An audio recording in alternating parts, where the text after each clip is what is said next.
దేశంలోనే ఈ పంటకు భారీ డిమాండ్ ఉంది. స్థానికంగా డిమాండ్కు తగ్గ సరఫరా లేకపోవటంతో ఏటా 70 నుంచి 75 వేల కోట్ల రూపాయలు చెల్లించి మరీ ఇతర దేశాల నుంచి దిగుమతి చేసుకుంటున్నాం. అంతటి విలువైన పంటే ఆయిల్ పామ్ పంట. మన దేశ అవసరాలకు ప్రతి ఏటా 22 మిలియన్ టన్నుల పామాయిల్ అవసరం. కానీ కేవలం 7 మిలియన్ టన్నులను మాత్రమే ఉత్పత్తవుతోంది. ఈ క్రమంలో ఆయిల్ పామ్ సాగుకు ముందుకు వచ్చే రైతన్నలకు తెలంగాణ రాష్ట్ర ప్రభుత్వం భారీ ప్రోత్సాహకాలను ప్రకటించింది. రాష్ట్రంలో 20 లక్షల ఎకరాల్లో ఆయిల్ పామ్ సాగును విస్తరించాలనే లక్ష్యంతో 3 ఏళ్లలో రైతులకు 36 వేల రూపాయల ఆర్థిక సాయాన్ని అందించాలని నిర్ణయించింది.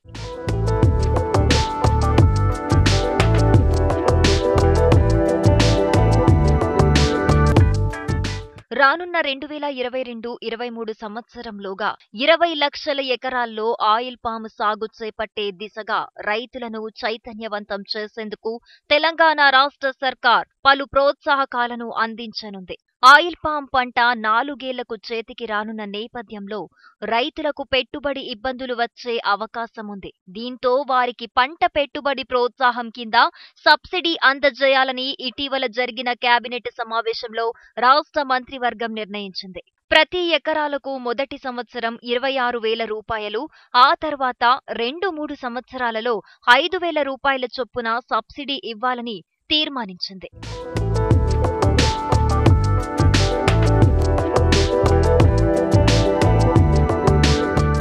కేబినెట్ నిర్ణయంతో రాష్ట్రంలో ఆయిల్ పామ్ సాగు భారీగా పెరిగే అవకాశాలున్నాయి. ఈ క్రమంలో సాగుకు అవసరమైన మొక్కల పెంపకానికి పలు శాఖలను భాగస్వామ్యం చేయాలని ప్రభుత్వం భావిస్తోంది.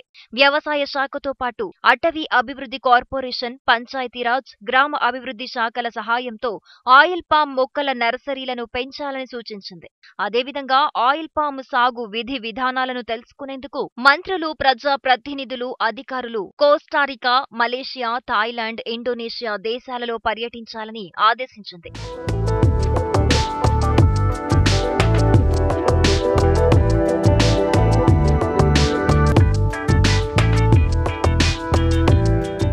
దేశంలో పామాయిల్ కు మంచి డిమాండ్ ఉంది. ప్రతి సంవత్సరం సుమారు 70 నుంచి 75 వేల కోట్ల విలువైన పామాయిల్ ను ఇతర దేశాల నుంచి దిగుమతి చేసుకుంటున్నాం. దేశ అవసరాలకు ప్రతి ఏటా 22 మిలియన్ టన్నుల పామాయిల్ అవసరమున్నా అంత మొత్తంలో ఉత్పత్తి లేదు.